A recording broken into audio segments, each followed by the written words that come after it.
Hello there, this is Jo from Minerva, and today I'm here to continue with our Fabric Masterclass series, and today we're going to look at challis. This series is linked to our Minerva fabric guide. It's a comprehensive guide on different types of base cloths. We've picked out 70 of our most popular cloths and we've given you a swatch of each one, so you get a little pack of 70 pieces of fabric that you can stick in the book so that you can feel the hand of the fabric before you make a purchase online. The book gives you some information in the first chapter about how fabrics are made. In the second chapter, you'll find out all about different fibre types. So if you understand the fibre content of a fabric, you'll know whether it drapes, whether it's structured, whether it's firm, whether it's water resistant, whether it's absorbent, all of those things. And in the third part of the book, you will find out about each particular fabric type. Today, we're going to look at challis. Challis is definitely a dressmaker's fabric. You're not really using this for homeware and crossing it over into other projects. It says difficulty 3 out of 5, and that's because of its drapey nature. It just needs a little more time when you're cutting and sewing. Challis is made from 100% viscose or rayon fibres, and that's what gives it its drape. There's some information here about the characteristics of the fabric, what you can make with it. So it's definitely a dressmaker's fabric for shirts, skirts, dresses, jumpsuits, luxury pyjamas, that kind of thing. It gives you some needle information here, which I'll go over, and I'm also going to expand on the sewing tips. The fabric sample that comes for this is quite a fine weight viscose, but it definitely gives you the information on the fluidity of the fabric. Challis is a fabric classed as a semi-synthetic fabric because the raw starter product for viscose and challis is a wood pulp or a cellulose fibre, but then it needs quite a lot of processing to get it to this smooth buttery texture. So there's quite a lot of processing involved in getting that raw material into this fabric state. So it's classed as a semi-synthetic fabric. Because it's got a natural core fibre, then it will shrink. So you definitely need to pre-wash your fabric before you make a garment with it. If you make something more fitted, like this Stevie dress, if you make it and then wash it afterwards, it will shrink and it probably won't fit across your hips and your chest and your shoulders. This one is called graphic floral, and although the suggested fabrics for this pattern are quite structured, like cotton and linen, a challis one just gives a really different feel. This one is great for wearing in the summer. The dress that I'm wearing is Simplicity 8637. So this is a wrap dress, really great for challis. You can see quite a lot of good challis features in this dress. So it makes large sleeves, balloon sleeves. It makes nice subtle ties that drape really nicely. It's firm enough to hold the crossover. This is interfaced. And the best bit is the skirt's flounce. So this is really where you can see challis come into its own. It makes the most wonderful flounce around the edge of the skirt. It also gathers really well too. This colourway is Parakeet. It's from the Rachel Parker designs in our Minerva exclusive fabrics, and it's called Popcorn Jelly. It's one of the few Minerva exclusive fabrics that come in a range of colours, and they all give a slightly different look. Some give a more summery feel and some give a more autumn winter feel.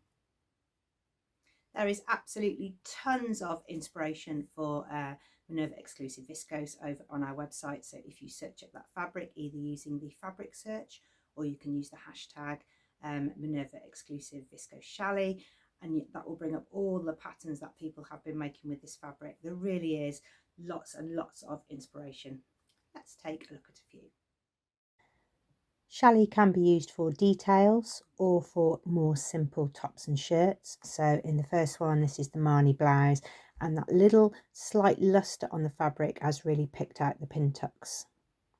You can also use challis for drama in your sleeve so that you're using the drape either in a softer puff sleeve or a flounce. You can also mix up the fabrics. Here's a really great oversized shirt, great for menswear and women's wear. Other tops can be made using challis to get a lovely sleeve drape, or for an oversized drapey hem. This is the Victoria blouse. Challis makes great cord sets, so for summer tops and separates you can really go for that wide leg version where you get lots and lots of movement at the hem. It's great if you use solid colours and you can mix it with other bits of your wardrobe, or you can make a complete matching jumpsuit. I love the energy in the hem of these trousers, it's just so floaty. For dresses, you can also utilise that drape for a softer puff sleeve, or Annette's sleeves here have such drama with that draping nature of the viscose challis. You can fit out the top of dresses a little bit more if you want something more fit and flare, or fitted in the top half and flowing in the skirt.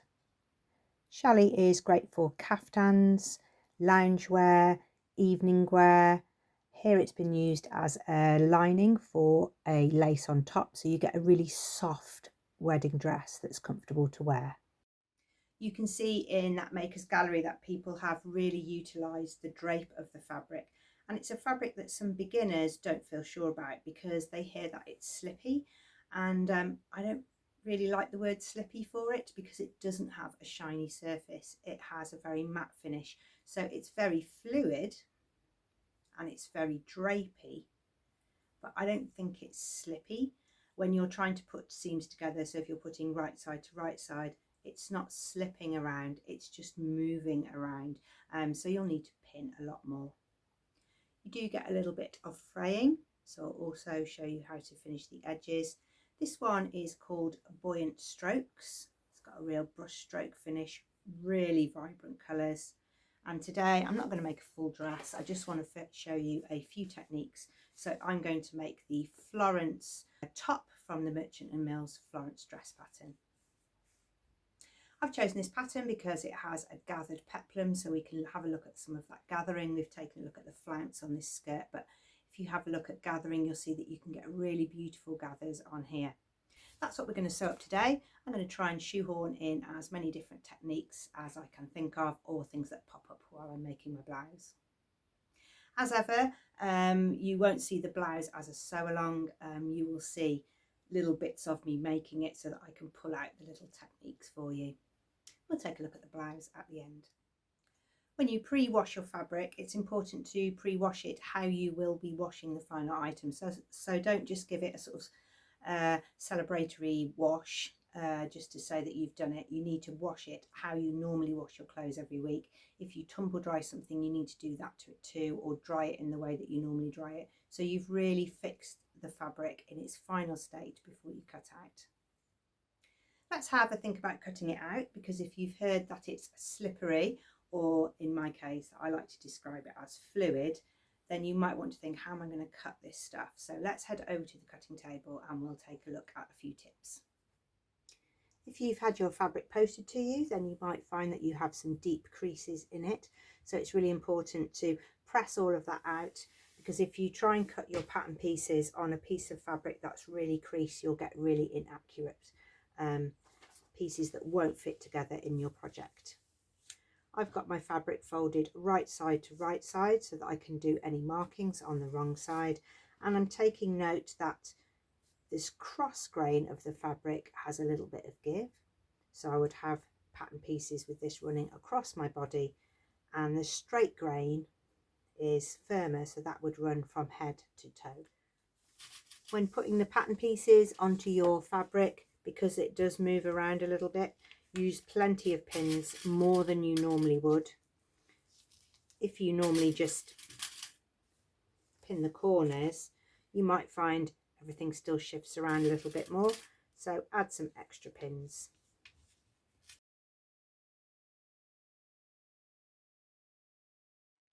You can cut with some really good sharp dressmaking scissors in combination with lots of pinning, or if you prefer to use a rotary cutter, you can use this. This is particularly good for cutting long strips or tiers, but I would use the rotary cutter in combination with pins rather than weights. When you've got weights, the fabric can still move around, but if it's really well pinned, it does stay in position. You'll get a more accurate cutting shape. I don't use a specific needle when I'm sewing challis. I just make sure that I have a sharp one or a new one, because you can get little snags and runs in viscose, particularly if your fabric has a darker colour on the right side and they're all got quite a white finish on the back because of the woven threads. So you don't want to see any shots of white coming through onto a darker colour. So an example might be here on graphic floral. So you'll need a sharp needle, a brand new one, and you definitely need to do a little bit of testing first. All machines are different, and so you need to make sure that you're not gathering up your lighter fabric. You might need to change the tensions. I've got a new needle in. Mine is an 80 needle, but you might want to go down to a 70. I'm on a straight stitch. Got a stitch length 2.5 because it's quite a fine fabric. My tension disc is on 4. I'll try it on 4. I always start on 4 and then adjust from there. This is my stitch line. It's just a little bit tight. I'm getting a few little ripples here, so I'm just going to go just below 4 with my tension just to loosen that off a little bit.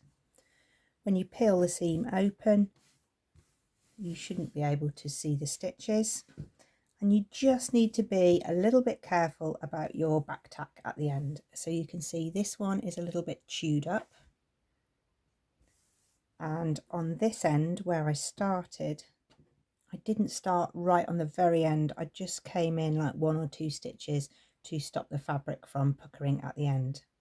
You can also use a little sacrificial bit of fabric, put it on the under your foot, and then run onto the scrap fabric and then back tack so that you don't have an end that sucks down into your foot plate.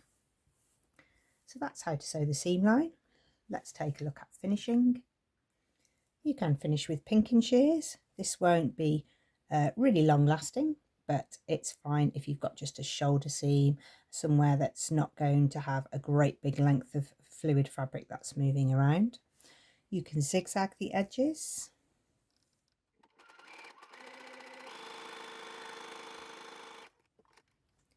Because the fabric is light, then you might find zigzagging just pulls your seam in a bit. That's just made that into a slight banana shape.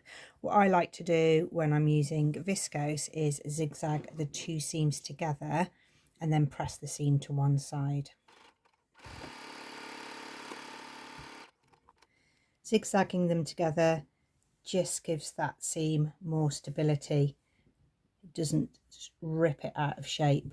It keeps it nice and flat, and because the fabric is quite light, it doesn't ripple, it doesn't pucker.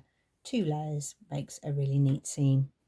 That zigzag stitch alongside the pinking shears is another great option, or you could try using your overlocker. Again, in an overlocker situation, I would definitely be zigzagging 2 layers together.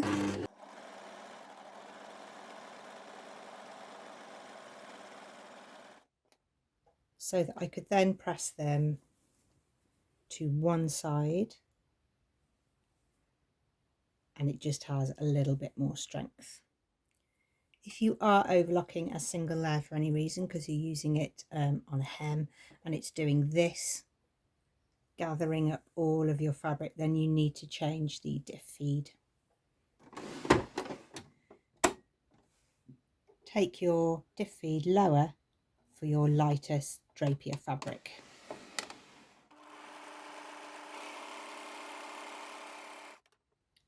This time it's not all wrinkled up.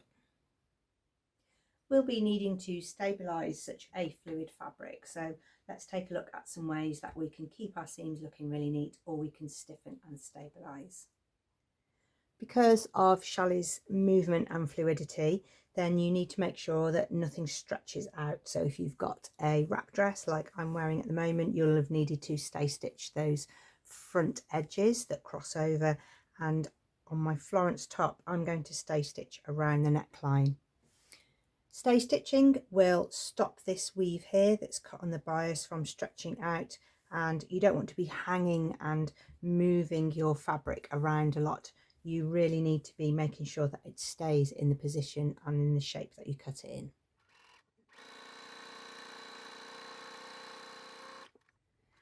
Another stabilizing technique you might consider with challis, depending on what your garment is to stabilize anywhere where you're going to hang quite a heavy gathered frill or peplum. So in this case I'm making the Florence top, so I'm just adding quite a short peplum, but it is quite heavy and drapey, and I don't want this fabric to stretch out because it's got a really nice curve shape on the front. If you're hanging the dress skirt piece off here, then you'll definitely be putting this piece of fabric here that's cut on the bias and this piece here under some pressure. So you can cut some pieces of your selvage, because this is on the straight grain, and you can sew it within the seam allowance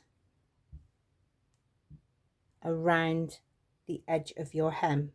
Then when you put your peplum on, it's got some added strength here. So here, where the fabric has been cut across the weave to get the curve, that piece of selvage is now strengthening that area.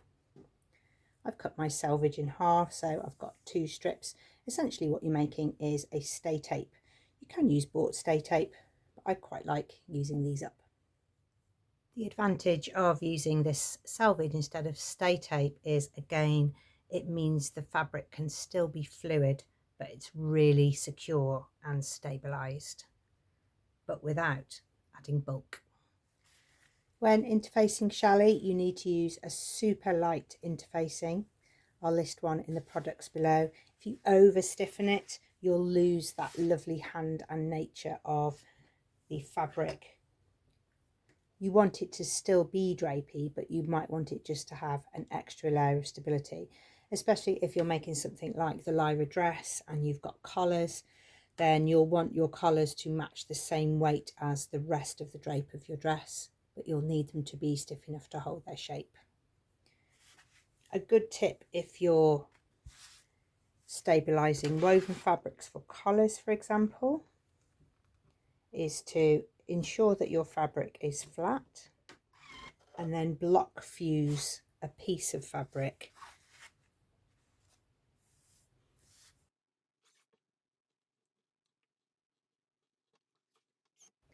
That way this piece of fabric can now act as one. I can cut out a collar and both pieces will be exactly the same. Sometimes if you try to cut your collar piece out and you've got a little bit of an uneven edge because the fabric was moving a little bit when you were cutting, and then you try to do interfacing, you end up with interfacing not matching, sometimes on the edges, sometimes here.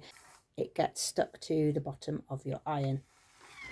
So it's a good idea to block fuse any pieces. Some people don't like it because they say it wastes little bits of interfacing, but you can get your pattern pieces and just measure them up and offer them up onto your fabric so that you make sure that you don't waste too much of your interfacing. It does make cutting out neck facings, armhole facings, collar pieces much easier.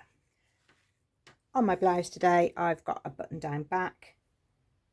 Again, I don't want to over stiffen this fabric so that it starts to pull fabric from the sides.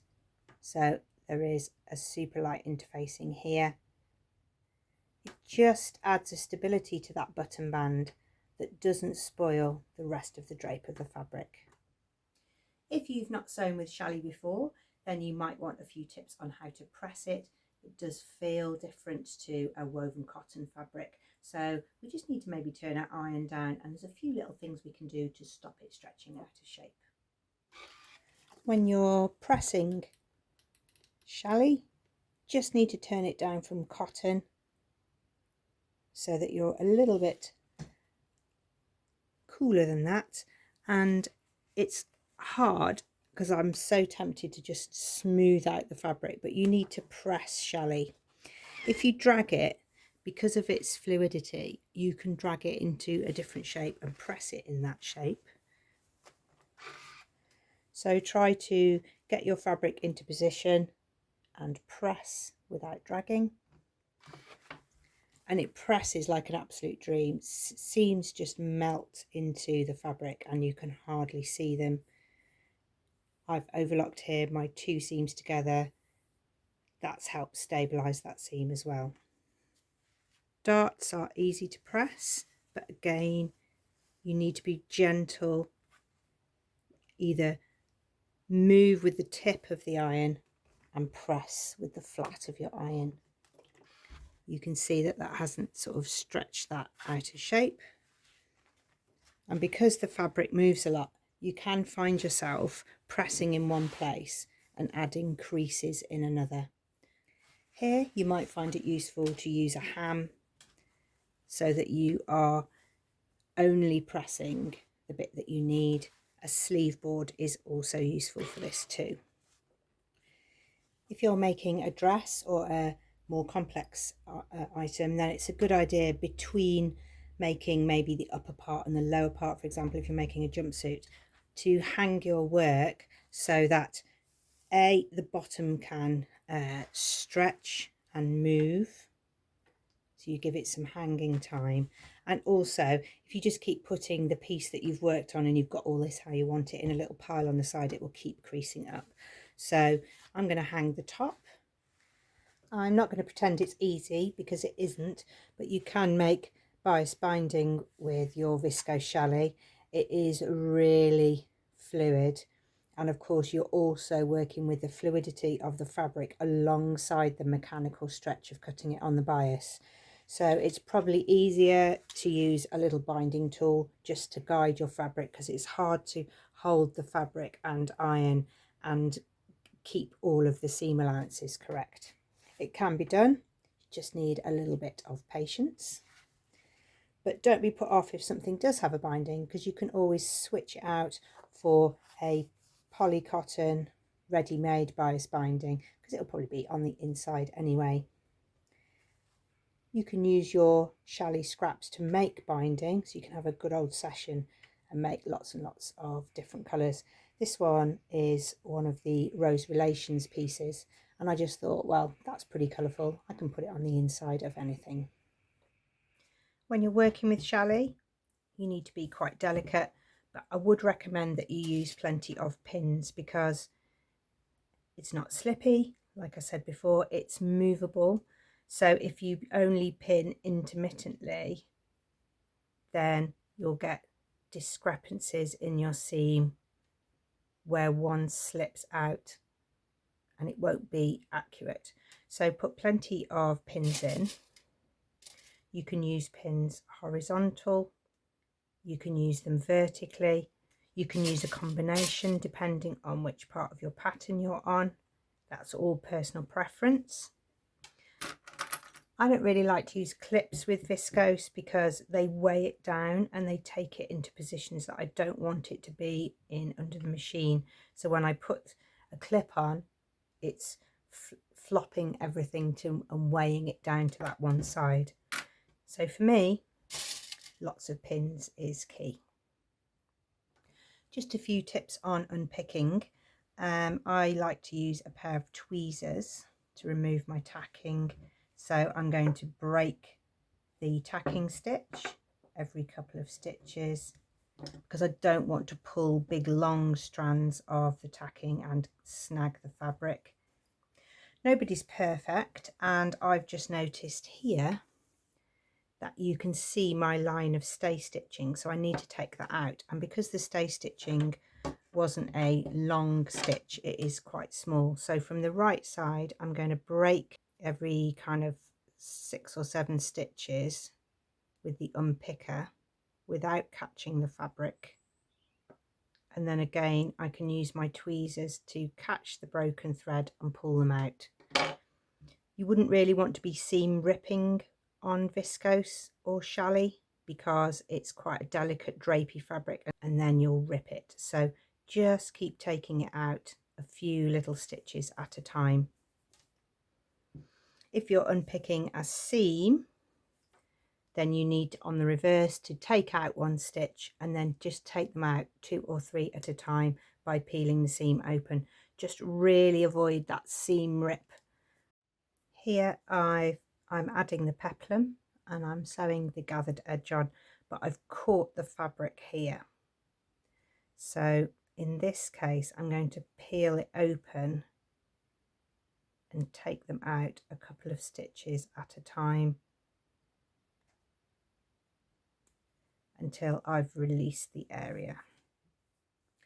A particular feature on this top is the gathered peplum. So I'm going to show you how to gather up the peplum the way that I like to do it, but we do have a video on how to do different types of gathering. You might do 2 rows of gathering, you might do 1, you might use the cord like I am, you might have your own very special way of doing it that is super efficient, but you can check out our video here if you've never done gathering big lengths of fabric before.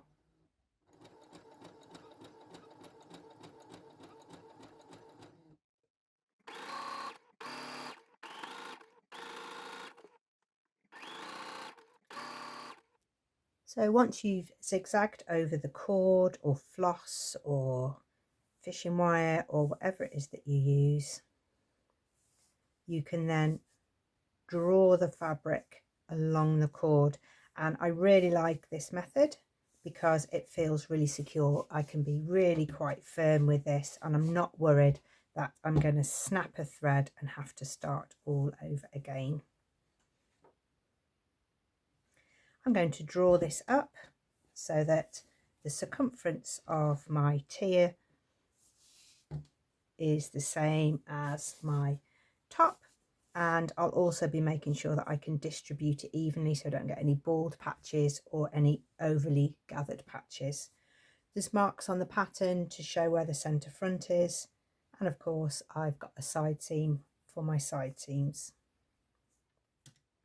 The other good thing about the cord method is you can pull from both ends, so you can pull to this half and you can pull to this half, so you're not putting so much strain in one area. It also makes it easier to distribute the gathers because essentially you're doing half at a time. Once you're happy that you've got your peplum, ruffle or tier on, then you can pull out the cord. You can use the cord again another time and your ruffle is attached. I'm going to put the buttonholes in my challis, so let's take a look at those. It's always a good idea to try a test buttonhole first, mimicking the layers of fabric that you're going to be sewing on your actual garment. So I've got that interface piece that I was block fusing before. You need to go quite steady because you don't want all of the fabric to pucker up. And just because the fabric's light, I've put a piece of tissue paper underneath to stop it all gathering up.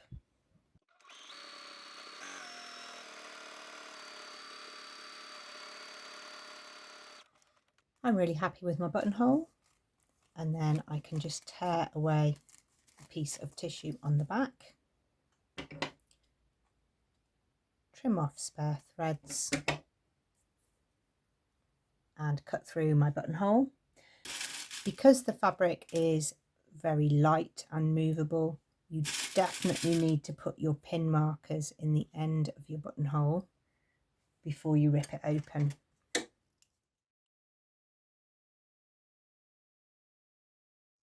It's a good idea at this point to try your button. If it's a little bit tight, that's a good thing. That means it'll stretch and wear over time, but it won't eventually let your buttons slip through.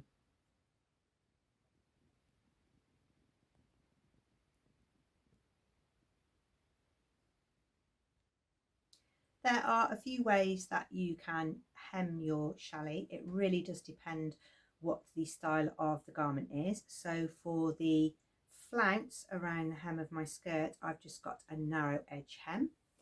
You can find some information in one of our tutorials about that.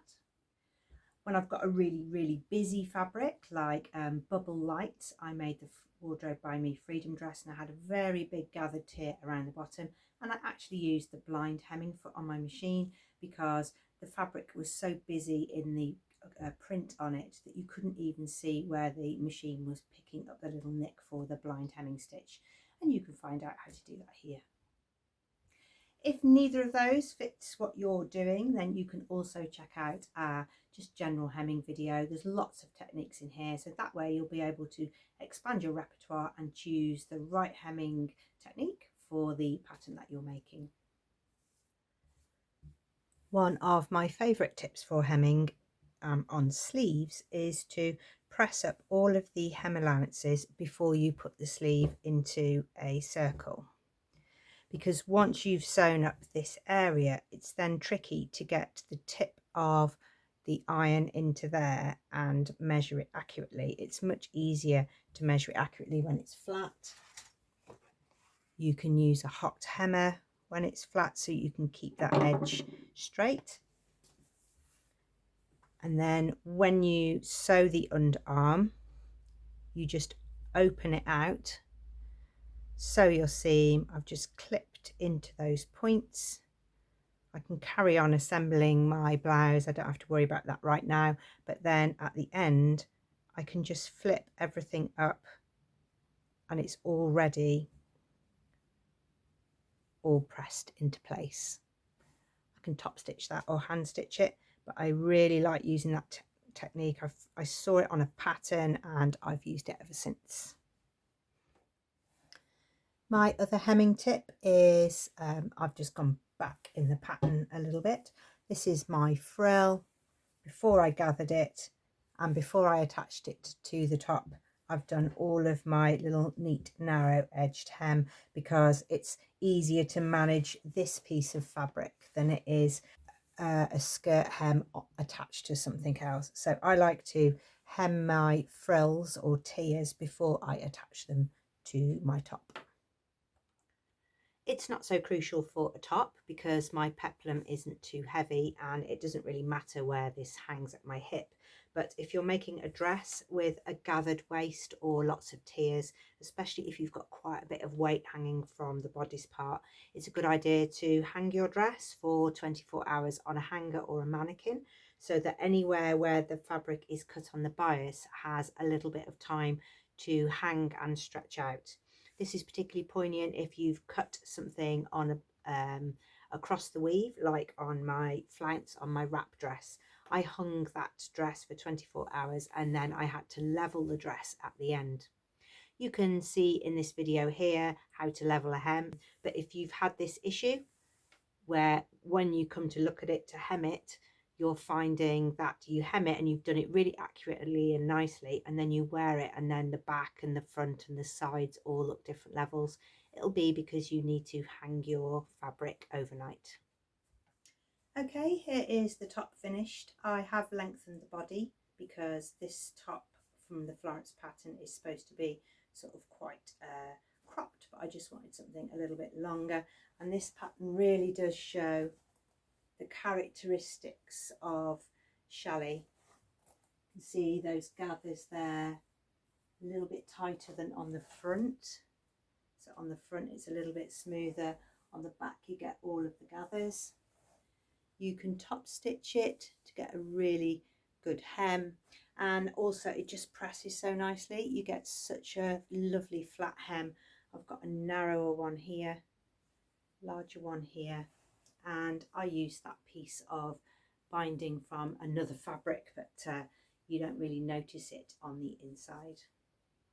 So this is the Florence top in Viscose Challis.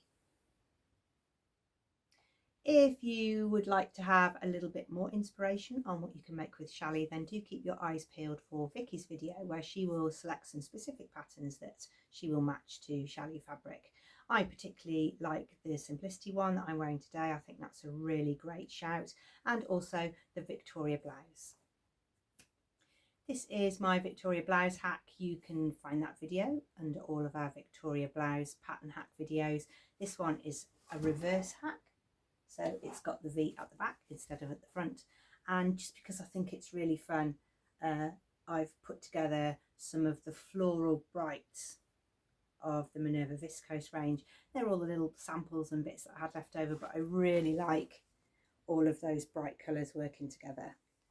This one's Floral Expression, this one's Rose Relations, this one's Bubble Lights.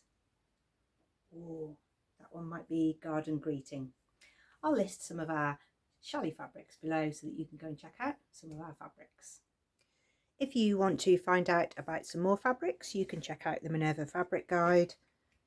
It's a knowledgeable book all about how fabrics are made, how to look after them, how to shop for fabrics online.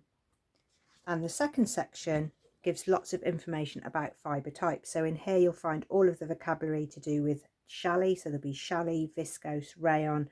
It will give you a description of how those fibres are used in a particular base cloth, in today's case challis.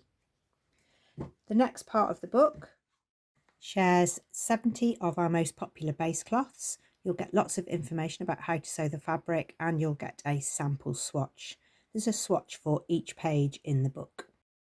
The challis piece in this case has its weight on the back, so you can use that to compare to another fabric. If you like the hand of this fabric, you like the drapiness, but you want something more shiny, you can then use this book to compare it to another fabric that's similar or something that's completely different. There's some fantastic inspirational photography where you can follow the Minerva maker underneath if you go online. And there's also a QR code, so if you scan this on your phone, then the search for this fabric base cloth will be narrowed down on your search. That way you get to see just the type of fabric that you want to see, and you can compare like for like. You can find out more information about the Minerva Fabric Guide, where we take you on a full walkthrough over on our YouTube channel. There's a video with Vicky and there's a video with me where we give you a deeper dive into the folder. We hope that today's video has given you a little bit of inspiration and whet your appetite to go and check out Minerva's viscose challis, or any other challis from any other designers. It's a buttery soft fabric, opaque and fluid, and it really does do the making or breaking of a pattern selection sometimes. If you try to make something in a woven fabric and the tiers are just looking a little bit homemade, or the sleeves are a little bit too much volume, then challis might be the fabric to switch out so that you can get that real drape and fluid movement. We would love to see anything that you've made, especially in challis, because it is one of Minerva's favourite fabric base cloths. Do make an account over at Minerva, share your makes there, take a photograph, show us what you've made. Let us know if it's a beginner fabric for you, or if you have found anything tricky, or it surprised you and it's as easier than you thought. We would love to see you again when we continue with our Fabric Masterclass. We're on C at the moment, so we're working our way through those 70 base cloths, giving you lots of tips and pattern inspiration. Thank you very much for watching. See you again soon.